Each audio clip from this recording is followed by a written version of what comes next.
Welcome back to the Global Landscapes Forum. I'm Natasha Elkington, and I'm here with Christopher Kettle, Senior Scientist with Biodiversity International.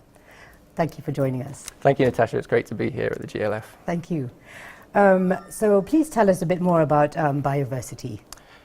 Biodiversity International is a research for development organisation where we're really looking at how we can use plant diversity to deliver on food security and biodiversity conservation and improved livelihoods for people through sustainable development objectives. Wonderful. And I understand that you have a launch pad this afternoon. Yes, so I lead the Forest Genetic Resources and Restoration team at Biodiversity International, and this afternoon we're launching the Trees for Seeds initiative, which is a new initiative established within our Biodiversity International, where we're really trying to build a momentum of research activities where we are working with our partners to not only safeguard native tree diversity that can then provide the seed material for delivery of resilient restoration, but also to provide sub-decision support tools where we can support practitioners in being able to select the right diversity and the right seed sources to ensure they have high genetic diversity and suitably adapted material that means that restoration will be resilient. Mm-hmm. And finally, we really want to look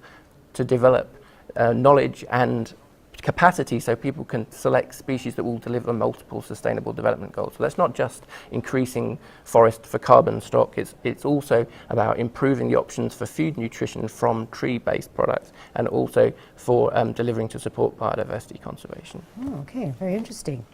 And then there was an article in Nature magazine, right? Do you want to tell us a bit more about that? Sure. This morning there was a news article published in Nature which involved interviews with a number of scientists who are heavily involved in the restoration movement from a research perspective, and the title of the article is How to Plant a Trillion Trees.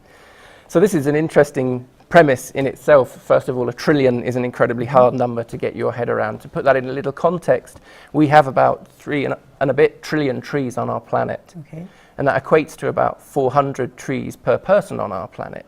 So if we want to plant 1 trillion trees, that's about a third of the trees that we already have, and about 130 trees per person. Wow. So how is this going to be achieved? What's the plan in making this happen? This is a really major challenge. So the Bond Challenge is pledging hugely on the scale of which we are going to restore degraded land. And of course, trees are going to be a critical component of that. Planting trees is going to be important, but we're also going to be relying on natural regeneration as part of that package. It's going to be the first port of call for delivering natural restoration objectives. So we're going to be relying on nature. And there are only certain circumstances we will be able to rely on nature. For example, where the seed dispersal agents, the birds or the monkeys that are normally moving those seeds are present. In many situations, many of them have been removed from the system, so it's not so easy for natural regeneration to arrive. Secondly, seeds are incredibly differently dispersed. Not all seeds move hundreds of meters or kilometers. Some will only be moving over short distances. So if your seed source forest is 10 kilometers away from where you want your restoration to occur, natural regeneration is not necessarily going to bring the trees that you want to deliver that restoration and the objectives. For example, the high density trees that will absorb the carbon you want for climate mitigation, or the fruiting trees that you want to provision food or support higher biodiversity. Okay. So what are the challenges then that you're going to, well, I guess you've mentioned some of the challenges, like it's going to be... So one of the first challenges is really to understand where that diversity is. So where are the populations of the trees that we want to use for restoration? This means we need to have a good understanding of where the populations are of species that we know will deliver benefits to us. And of course, if I come from the UK where we have maybe 30, 35 species of tree. This is less of a difficult task, but when you move into Africa, Asia, or South America, in the tropical regions where the restoration opportunities are at their greatest, we have thousands of species of tree. And so understanding where those populations are is not a trivial task. So part of the Trees for Seeds initiative, working with our partners such as ICRAF and C4, is to really develop capacity and tools so we can understand where that diversity of species is. And not just where it is, where are the populations that are genetically diverse and large enough to support good seed supply systems. So at the foundation, that's a really critical role. The second really difficult challenge here is that we don't produce seeds, or trees don't produce seeds, all the time. Some trees, if we're lucky, they produce seeds once a year. But in tropical countries, many trees produce seeds under what's called masting events, which occur only every 7 to 8 years. And these are very unpredictable. So we need to be very organized to be able to capture those opportunities to gather the seeds that will deliver to restoration.